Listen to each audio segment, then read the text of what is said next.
Vamos a revisar los temas de meningitis, encefalitis y absceso cerebral. Recuerda que mis clases están basadas 100% en guías de práctica clínica mexicanas y normas oficiales, siendo las únicas bibliografías que tomaremos para esta clase la guía de meningitis bacteriana y meningitis tuberculosa. Sin embargo, al no haber guías para los temas de encefalitis y absceso cerebral, pues vamos a utilizar los manuales más famosos para el ENARM. Ya los conocen todos.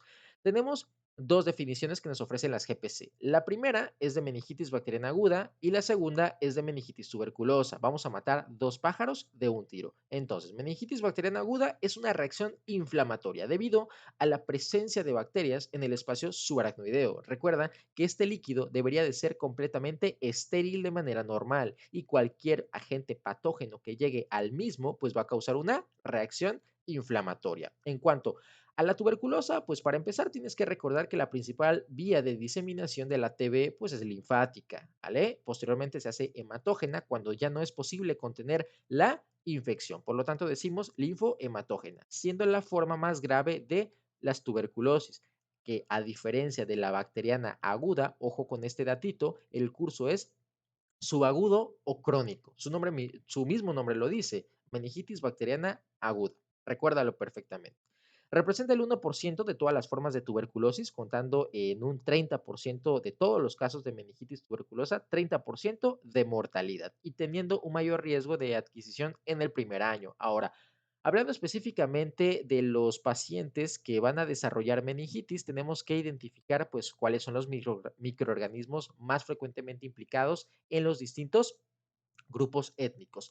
Pacientes menores de 3 meses, principalmente vamos a sospechar de Listeria monocytogenes, ¿sale? De hecho, a estos pacientes tenemos que cubrir tanto en pacientes menores de 3 meses como pacientes mayores de 55 años, es decir, extremos de la vida, así como estreptococo del grupo B, en este caso Agalactia y enterobacterias, principalmente y la más representativa, la E. coli con el polisacárido K1. En los pacientes entre 3 meses y 55 años serán los microorganismos típicos de la meningitis, es decir, Streptococo pneumonia, que es un gram positivo, y un diplococo gram negativo, Neisseria meningitidis. La guía de práctica clínica nos menciona que pacientes mayores de 18 años son los más frecuentes, ¿sale? Sin embargo, los manuales nos mencionan que los pacientes entre los 3 meses y los 5 años sería Neisseria meningitidis y Haemophilus influenza, ¿sale? Estos principalmente. Y ya posteriormente, después de los 18 años, pues serían estos microorganismos típicos. Pero para fines prácticos, para no profundizar esto y para hacerlo más fácil, 3 meses y 55 años, Streptococcus pneumoniae y Neisseria meningitidis. Ahora, vamos a ponerle un poco de salsa al taco y resulta que hay situaciones en donde nosotros podemos, en este caso, pues deducir que mi paciente cuenta con algún microorganismo en específico cuando cuente con las siguientes pues, procedimientos o con las comorbilidades que vamos a hablar a continuación. Pacientes que tienen déficit de complemento serán Neisseria meningitidis. Endocarditis infecciosa, acuérdate, en la clase de endocarditis habíamos mencionado que el agente más frecuentemente implicado es el estafilococo dorado o aureus. Ojo, en la endocarditis de válvula, ojo con esto, válvula nativa, ¿ok? Válvula nativa y pues esta se subclasifica, si es aguda, subaguda, crónica, pero para fines prácticos, número uno endocarditis, estafilococo dorado. Por eso viene así en el manual. Derivaciones ventriculares, principalmente estafilococo coagulasa negativo. Aquí, pues en este caso sería el epidermidis, vamos a ponerle epi. Y pacientes mayores de 55 años o 50 años sería Listeria monocytogenes. Por eso, en paciente que debute con cuadro de tríada clásica de meningitis, ya lo sabes, alteración del estado de conciencia, ahorita lo vamos a ver, tenemos que agregar la ampicilina, ¿sale? Menores de 3 meses y mayores de 55 años. En pacientes que han recibido procedimientos neuroquirúrgicos o bien sufrieron traumatismo craneoencefálico, estafilococo aureus o dorado y pseudomonas aeruginosa. Y pacientes con fractura de base de cráneo o fístulas del SR, otra vez estreptococo pneumoniae, ¿vale? Perfecto, chicos. Esto es realmente importante porque si te ponen en tu caso clínico que el paciente tiene antecedente o en este caso tiene endocarditis, tú vas a sospechar de Staphylococcus aureus y tienes que agregar, pues en este caso, el antibiótico correspondiente, ya aunque no tengas la tinción de Gram o bien, aunque no tengas, en este caso, pues el cultivo. ¿A qué paciente yo le tengo que dar quimioprofilaxis? La guía destaca que será aquel paciente que haya tenido tanto contacto prolongado como contacto transitorio con un paciente con, ojo con este dato, por favor recuérdalo, paciente con meningitis meningocócica, inclusive si ya cuenta con su esquema de vacunación al día. Repito, meningitis meningocócica. Este esquema de profilaxis no te va a servir para nada, esto lo menciona explícitamente la guía de práctica clínica. Este esquema de profilaxis no te sirve para cualquier otro tipo de meningitis. Tiene que ser de manera forzosa Neisseria meningitidis. Datos importantes, usar profilaxis inclusive 7 días antes de que el infectado desarrolle la meningitis, o sea, con el que, pues en este caso, el paciente normal tuvo contacto.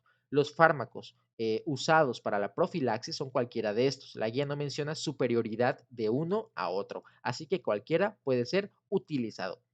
Lo único que cambia, pues, son las dosis. La rifampicina van a ser 600 cada 12 en 2 dosis por 2 días, o sea, un total de 4 dosis, y tanto el ciprofloxacino como la ceftriaxona, pues, van a ser en dosis únicas. Llegamos a la cereza del pastel, la clínica. La clínica que nunca debes de olvidar de un paciente con meningitis. Esta clínica es de manera general para las meningitis, tanto tuberculosa, meningitis viral, meningitis bacteriana aguda, etcétera, ¿vale? Te presento a la tríada clásica, compuesta por la fiebre, rigidez de cuello y alteración del estado mental. Vamos a colocarlo de amarillo para que no te me confundas. Agregada a esta tríada podemos encontrar cefalea y los famosísimos signos meningios, el signo de Kernig, que es un signo que hasta los de primaria ya se sabe, el cual es positivo tras elevar y extender la pierna del paciente, a lo que él de manera refleja flexiona la rodilla. El signo de Brusinski será positivo cuando elevamos la cabeza del paciente y este de manera refleja flexiona ambas rodillas. Como dato extra, la guía nos menciona que la tríada clásica es muchísimo más frecuente encontrarla en la meningitis neumocócica. Para realizar el diagnóstico a todo paciente con datos clínicos sugestivos de meningitis, tenemos que realizarle, ¿qué cosita? Pues la punción lumbar, a menos que el paciente cumpla con alguna de las contraindicaciones para realizar en este caso, pues la tomografía axial, perdón, para realizar la punción lumbar, ¿vale? En este caso, tendríamos que realizar una tomografía axial computada antes de la punción lumbar. Datos como signos de cráneo hipertensivo, por ejemplo, papiledema, otro dato importante, crisis convulsivas recientes, Glasgow menor de 10, hidrocefalia obstructiva, o sea, enfermedad del sistema nervioso central, déficit neurológico focal e inmunocompromiso grave. Vamos a pintarlo de amarillo para que lo recuerdes mejor. Ten presente que si hay infección en el sitio de la punción lumbar, pues será una contraindicación completita. Y bueno, una vez realizada la punción lumbar, se realiza tinción de Gram. ¿Para qué? Pues para determinar a qué grupo de microorganismo, ojo, a qué grupo de microorganismo nos vamos a enfrentar. Y claro, analizar las características del líquido cefalorraquídeo, lo cual es la estrella de esta clase y es lo que te van a preguntar, las características del líquido cefalorraquídeo para que diferencies si es una bacteriana, una tuberculosa o una viral. Las características del ESR son de lo más preguntado. También tener en cuenta que volveremos a hacer otra punción de lumbar si a las 48 horas de antibiótico terapia no hay respuesta. Muy bien.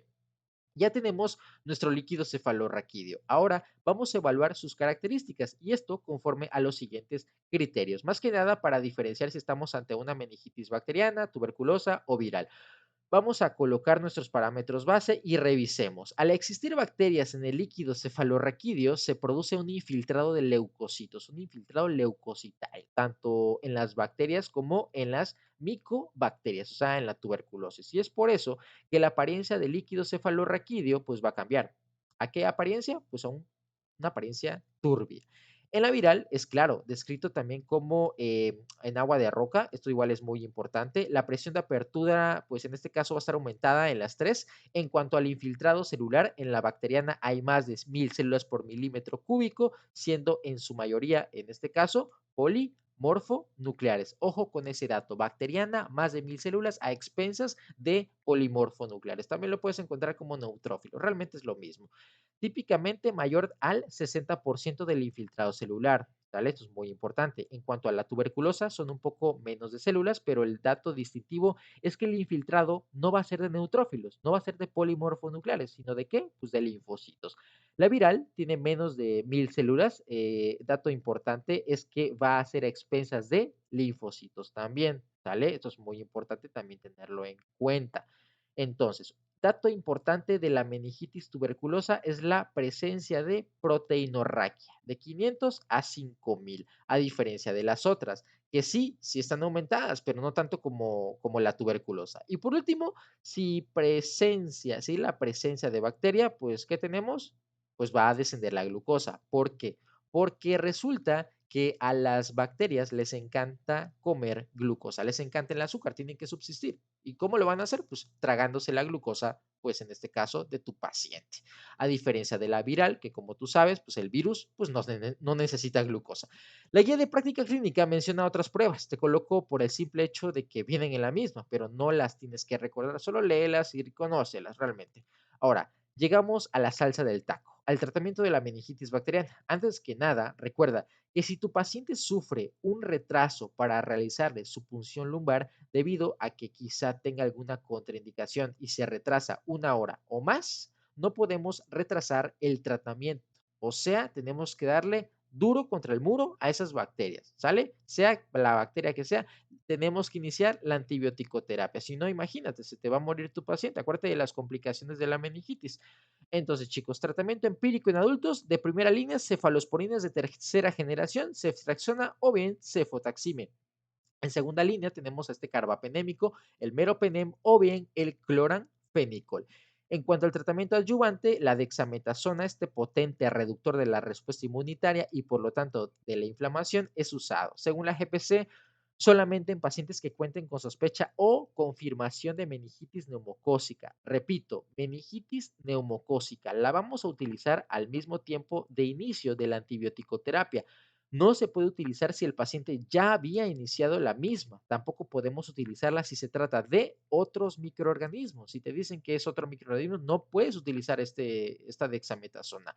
La GPC reporta que tenemos que agregar rifampicina a pacientes que la usan, que la utilizan. Inclusive si los microorganismos son altamente resistentes a penicilinas y cefalosporinas. El manitol al 20% para reducir el edema, en cuyo caso lo haya. En caso de haber convulsiones, el de primera instancia que menciona la GPC es la fenitoína o bien la fosfenitoína. En este caso, la tromboprofilaxis realmente va a ser completamente tratamiento pues individualizado. En cuanto a las situaciones especiales, situaciones en donde el neumococo sea resistente a penicilina o cefalosporina, añadiremos este glucopéptido, la vancomicina. En caso de listeria, ya te lo había mencionado, a listeria en extremos de vida, menor de 3 meses, mayor de 55 años, vamos a agregar ampicilina. En caso de alergia a betalactámicos, usaremos vancomicina asociado a cloranfenicol. Si es meningococo, recuerda que al estafilococo se le agrega vancomicina. Ojo con ese datito, por favor. Llegamos a la sección de preguntas, chicos. Primera pregunta: síndrome caracterizado por insuficiencia suprarrenal debido a una necrosis hemorrágica por meningocosemia diseminada. Si te la sabes, pues te lo aplaudo. Y si no, pues también te lo aplaudo porque ya lo vas a saber. Respuesta: síndrome de Waterhouse-Friderichsen. Segunda pregunta, según la guía de práctica clínica, ¿qué porcentaje de pacientes que sufren meningitis bacteriana aguda va a tener secuelas neurológicas? Es una pregunta de alta dificultad realmente. De hecho, las tres preguntas son de alta dificultad. Entonces, ¿cuál es el porcentaje? Si ya la leíste, pues bueno, te la vas a saber. 20 a 40%. Ahora, la última pregunta, chicos. Esta es una complicación mortal de la enfermedad neumocócica invasiva y está compuesta por esta triada: meningitis, endocarditis y neumonía. Ese es el famosísimo síndrome de Austrian. Pasamos al tema de absceso cerebral, un tema muy importante de cara al ENAR. Un absceso cerebral lo vamos a definir como una reacción necroinflamatoria. Es una zona en donde encontramos un material purulento, hay pus a morir, y se genera cuando una área inflamada del cerebro, en este caso, se vuelve necrótica y a su vez se fibrosa, o sea, sufre una gliosis. Como sabes, el cerebro es completamente estéril, por lo tanto, para poder desarrollar, en este caso, un absceso, pues necesitamos canales de entrada, canales en donde las bacterias puedan entrar. Por ejemplo, otitis media, complicada, mastoiditis, sinusitis, o sea, un absceso que se genere por contigüidad. Tres cosas que quiero que recuerdes de los generados por contigüidad. Por lo general van a ser únicos, son producidos por el grupo de los Streptococcus viridans y anaerobios. Por último, si se originaron por contigüidad del oído, van a ser localizados en el lóbulo temporal y salen de los senos. Si salen de los senos, serán frontales. Ahora, los que se generan en este caso por vía hematógena, por lo general hablamos de embolismos por una endocardititis infecciosa, sin embargo no es la única. Por ejemplo, las cardiopatías cianóticas que tienen un shunt de derecha a izquierda, típicamente tetralogía de Fallot. Datos muy importantes de esos abscesos generados por vía hematógena van a ser múltiples típicamente y los produce el estafilococo dorado, que si te acuerdas, el estafilococo dorado es el agente más frecuentemente implicado de la endocarditis infecciosa, esto de manera general. Y por último, los generados por traumatismos o neurocirugía, o sea, contacto directo, principalmente aureus y pseudomonas. La clínica, chicos, mira, todo es obvio. Si tengo en este caso un paciente que debuta con un cuadro de absceso cerebral, ¿qué va a pasar? Si tengo bacterias, pues voy a tener fiebre. Si hay inflamación en mi cerebro, pues me va a dar dolor de cabeza. Si algo disminuye el espacio en mi bóveda craneal, o sea, ocupa espacio, efecto de masa por la misma inflamación, pues me va a dar datos de focalización neurológica, cráneo hipertensivo, etcétera. A esto se le conoce como triada de Osler. Ojo con ese dato. Puedes utilizar mi mnemotecnia, FCF. Yo lo recuerdo por frecuencia cardíaca fetal, no tiene nada que ver, pero así me acordé hace muchos años. Fiebre, cefalea y focalidad neurológica. Para hacer el diagnóstico tenemos que realizar un TAC con contraste donde encontremos, pregunta de examen, una lesión redonda con captación de contraste en anillo. También lo puedes encontrar como una lesión redonda con reforzamiento en anillo con un centro necrótico. Ya va a haber, por obvias razones, edema por la misma reacción inflamatoria. Dato importante, se contraindica la punción lumbar por el riesgo de enclavamiento o herniación. Diagnósticos diferenciales, chicos, esto es muy importante tenerlo en cuenta. Linfoma cerebral, meningioma y toxoplasmosis. Toxoplasmosis por lo general te lo van a poner en el contexto de un paciente que tiene una carga viral muy bajita, un paciente inmunocomprometido, típicamente paciente con VIH-Sida. Datos importantes también, el tratamiento. Se va a hacer drenaje quirúrgico en el caso de que el absceso sea originado en este caso, contigüidad, por invasión por contigüidad, será ceftriaxona más metronidazol. ¿Por qué? Pues porque tiene buena penetración al sistema nervioso central.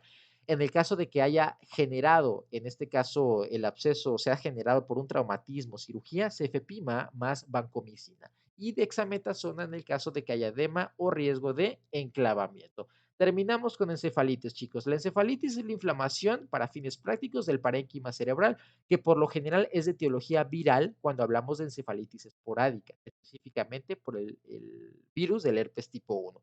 Aunque hay otros, como el virus de la varicela zoster, el enterovirus. En el caso de las encefalitis epidémicas, pues van a ser los arbovirus y los enterovirus. Es muy importante igual.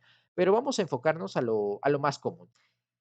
Esto relacionado con la clínica, vamos a encontrar un paciente que debuta típicamente con fiebre, cefalea, alteración de conciencia y aquí viene el dato clave, alteraciones neuropsiquiátricas. Y esto es debido a que el virus le encantan las estructuras límbicas, o sea, lóbulo temporal medial, amígdala, hipocampo, ya lo sabes. Por lo tanto, vamos a encontrar un paciente que debuta con el cuadro que te había mencionado, más alucinaciones, alteraciones conductuales, alteraciones de la personalidad, cambios de la personalidad, etcétera. Para el diagnóstico será la clínica asociada a punción lumbar y estudios de imagen. El patrón del líquido cefalorraquídeo es indistinguible con el de las meningitis víricas. Es muy raro que encontremos más de 500 células. Como puedes observar en las imágenes, en la izquierda hay una hipodensidad asociada a una pérdida de la diferenciación materia gris-blanca en el polo temporal. Acuérdate que el virus del herpes tipo 1, en el caso de encefalitis, le encanta el óvulo temporal, ¿sale? Entonces las lesiones van a ser ¿dónde? Pues en el óvulo temporal, por eso la clínica. Y en la derecha, pues va a haber una gran hiperintensidad con engrosamiento córtico subcortical. Ahora, en cuanto al tratamiento, será el aciclovir el tratamiento de primera línea, inclusive si no tenemos en este caso estudios, o sea, solo la sospecha clínica. Este tratamiento es útil como tanto en la encefalitis herpética como por la de varicela zoster. Ten en cuenta que la mortalidad a pesar del uso de aciclovir es del 20% y el 50% de pacientes que sobreviva pues va a tener lamentablemente secuelas neurológicas de moderadas a severas.